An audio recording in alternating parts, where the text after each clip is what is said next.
শিক্ষাবিদ সমাজবিজ্ঞানী তথা বাওঁপন্থী নেতা অৱনী বৰঠাকুৰৰ বিয়োগ।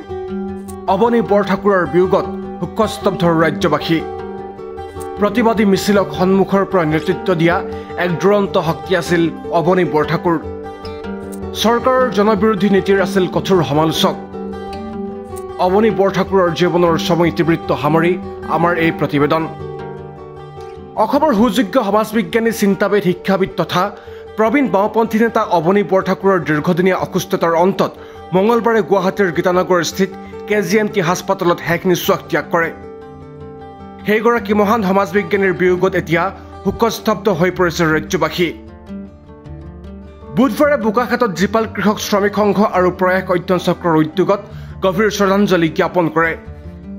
বোকাখাত নাট্য মন্দিৰৰ প্ৰাংগণত অনুষ্ঠিত হোৱাৰ শ্ৰদ্ধাঞ্জলি অনুষ্ঠানটোত প্ৰবীণ বাওঁপন্থী নেতাগৰাকীলৈ শ্ৰদ্ধা জ্ঞাপন কৰে ভাৰতীয় কমিউনিষ্ট পাৰ্টীৰ হৈ বলু বৰা, প্ৰণৱ দলে, ভাৰতীয় গণনাট্য সংঘৰ গণশিল্পী ধনেশ্বৰ শইকীয়া, প্ৰয়াস অধ্যয়ন চক্ৰ, বোকাখাত জাতীয় বিদ্যালয়, জীপাল কৃষক শ্ৰমিক সংঘ, ৰিক্সা চালক সন্থা, বোকাখাত নাট্য মন্দিৰ, সাংবাদিক সন্থাকে আদি কৰি কেইবাটাও প্ৰতিষ্ঠান আৰু দল সংগঠনে অসমৰ চিন্তাবিদ তথা এগৰাকী পণ্ডিত, গৱেষক আৰু ৰাজনৈতিক পুৰোধা ব্যক্তি, বাওঁপন্থী প্ৰবীণ নেতা অৱনী বৰঠাকুৰৰ বিয়োগত আমি মৰ্মাহত হৈছোঁ। আৰু বোকাখাতবাসী ৰাইজেও আজি তেখেতক ক্ষণিক এটা সাক্ষী হৈ ৰ'লোঁ। তেখেতৰ নশ্বৰ দেহক শ্ৰদ্ধাঞ্জলি জনাবলৈ আমি সুযোগকণ পাইছোঁ। পৰিয়ালবৰ্গৰ শান্তনু বৰঠাকুৰ ডাঙৰ আমি কৃতজ্ঞতা জ্ঞাপন কৰিছোঁ।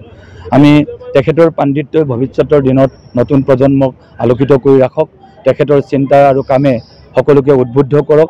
বহু দশক ধৰি জাতীয় জীৱনত যিটো উদ্বুদ্ধ কৰি ৰখা তেখেতৰ চিন্তাই আমাৰ ভৱিষ্যতৰ আমাৰ কৰ্মৰাজিৰ ক্ষেত্ৰত এটা চানেকি হৈ ৰ'ব, সেইটোকে কামনা কৰি আমাৰ শ্ৰদ্ধাঞ্জলি অনুষ্ঠান আজি ইমানতে সামৰণি মাৰিছোঁ।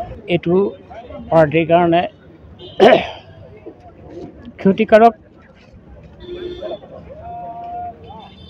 অসমত পাৰ্টীয়ে যেতিয়াই সংকটত পৰে তেতিয়াই অৱনী বৰঠাকুৰ আছিলে আমাৰ পথ প্ৰদৰ্শক।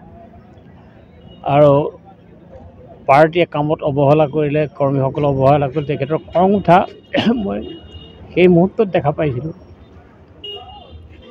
তেখেতে নাজিৰাত থাকি প্ৰথম অৱস্থাত শিৱসাগৰ জিলাৰ সৰ্বেক্ষণৰ কৰ্মী হিচাপে কাম কাজ কৰিছিলে। পাৰ্টীৰ প্ৰতিষ্ঠা দিনতেই তেখেতে আমাৰ বোকাখাতৰ স্থানীয় চিদানন্দ শইকীয়াকে ধৰি এইসকলৰ দধি মহন্ত এইসকলৰ লগত একেলগে পাৰ্টীৰ প্ৰতিষ্ঠা কামত জড়িত হৈ পৰিছিলে। আৰু 1964 চনৰ পিছত তেখেতে সাময়িকভাৱে পাৰ্টীৰ কাম কাজত বিক্ষুব্ধ হৈ শৈৱপদ নৱীকৰণ কৰা নাছিলে, যদিও আদৰ্শৰ পৰা কোনোদিনেই বিচলিত হোৱা নাছিলে।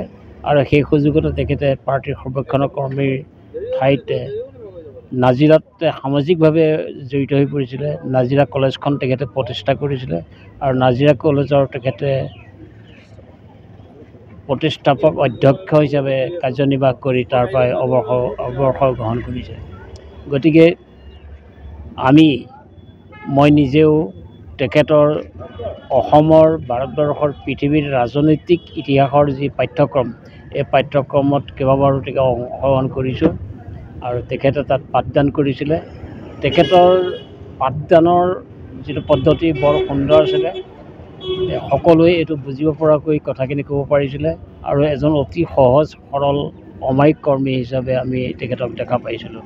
আজি তেখেতৰ বিয়োগত আমি প্ৰকৃততেই অসমৰ কাৰণে এজন চিন্তাশীল ব্যক্তিক হেৰুৱাইছোঁ বুলি গণ্য কৰিছোঁ আৰু তেখেতৰ স্মৃতি আমাৰ মাজত জীয়াই ৰখাৰ কাৰণে আমি সদায় বদ্ধপৰিকৰ হৈ থাকিম, এই আশা কৰিছোঁ।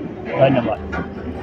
1929 চনত নাজিৰা নগৰৰ সমীপৰ ৰজাপুল এলেকাত জন্মগ্ৰহণ কৰা অৱনী বৰঠাকুৰৰ পিতৃ আছিল ৰাধানাথ বৰঠাকুৰ আৰু মাতৃ ভৱানী দেৱী। নাজিৰাত স্কুলীয়া শিক্ষা গ্ৰহণ কৰা অৱস্থাতে দেশৰ স্বাধীনতা সংগ্ৰামৰ প্ৰতি আকৃষ্ট হোৱা ব্যক্তিজনাই পৰৱৰ্তী পৰ্যায়ত উচ্চ শিক্ষাৰ বাবে কটন কলেজত নামভৰ্তি কৰে। কটন কলেজত অধ্যয়ন কৰাৰ সময়ছোৱাত স্বাধীনতা আন্দোলনত অংশগ্ৰহণ কৰি আৰক্ষীৰ নিৰ্যাতনৰ সন্মুখীন হ'ব লগা হৈছিল। পৰৱৰ্তী পৰ্যায়ত দেৱপ্ৰসাদ বৰুৱা, দুলাল খাউন, জয়ন্ত মাধৱ আদি সহপাঠীৰ সৈতে ভাৰতীয় কমিউনিষ্ট পাৰ্টীত যোগদান কৰে। 1947 চনত কটন কলেজ ইউনিয়নৰ নিৰ্বাচনত ছাত্ৰ ফেডাৰেশ্যনৰ হৈ প্ৰতিদ্বন্দ্বিতা কৰিছিল বৰঠাকুৰে। 1945 চনত শিৱসাগৰ জিলা ছাত্ৰ ফেডাৰেশ্যনৰ সম্পাদক ৰূপে নিৰ্বাচিত হোৱা বৰঠাকুৰে 1948 পৰা 1958 চনলৈকে অসম ছাত্ৰ ফেডাৰেশ্যনৰ সাধাৰণ সম্পাদকৰ দৰে গুৰুদায়িত্ব বহন কৰিছিল 1950 চনৰে পৰা ভাৰতীয় কমিউনিষ্ট পাৰ্টিৰ সৰ্বক্ষণৰ কৰ্মী হৈ তেওঁ 1970 চনৰ পৰা ভাৰতীয় কমিউনিষ্ট পাৰ্টিৰ সহকাৰী সম্পাদক মণ্ডলীৰ সদস্য হিচাপেও কাৰ্যনিৰ্বাহ কৰিছিল 1955 চনত বৰঠাকুৰে স্নাতক ডিগ্ৰী লাভ কৰি 1963 চনত বুৰঞ্জীত স্নাতকোত্তৰ ডিগ্ৰী লাভ কৰিছিল 1982 চনত নাজিৰা মহাবিদ্যালয়ৰ প্ৰতিষ্ঠাপক অধ্যক্ষৰ দায়িত্ব গ্ৰহণ কৰি মহাবিদ্যালয়খনক পূৰ্ণ পৰ্যায়ৰ শিক্ষানুষ্ঠান ৰূপে গঢ়ি তোলে 1996 চনত শিক্ষানুষ্ঠানখনে ঘাটি মঞ্জুৰি লাভ কৰাৰ লগে লগে তেওঁ দায়িত্বৰ পৰা অব্যাহতি লয় দুচকুত সদায় পৰিৱৰ্তনৰ স্বপ্ন দেখা বিশিষ্ট শিক্ষাবিদগৰাকীয়ে নব্য উদাৰবাদ আৰু অন্যান্য প্ৰবন্ধ অভিজ্ঞতাৰ আলোকত এজন কমিউনিষ্ট কৰ্মীৰ স্মৃতি কথা তেওঁৰ উল্লেখযোগ্য ৰচনা লগতে আন বহুকেইখন গ্ৰন্থৰে অসমৰ সমাজ জীৱনক সমৃদ্ধ কৰি গৈছে 95 বছৰ বয়সত মঙলবাৰে অক্ৰান্ত এই সমাজ বিজ্ঞানী চিন্তাবিদ শিক্ষাবিদ তথা স্বাধীনতা সংগ্ৰামীগৰাকীয়ে ইহ সংসাৰ ত্যাগ কৰাটো অসমৰ বাওঁ আন্দোলন অসমৰ সমাজ জীৱনৰ বাবে এক বৃহৎ ক্ষতি নিউজ ডেস্ক ৰিপৰ্ট আপডেট নাও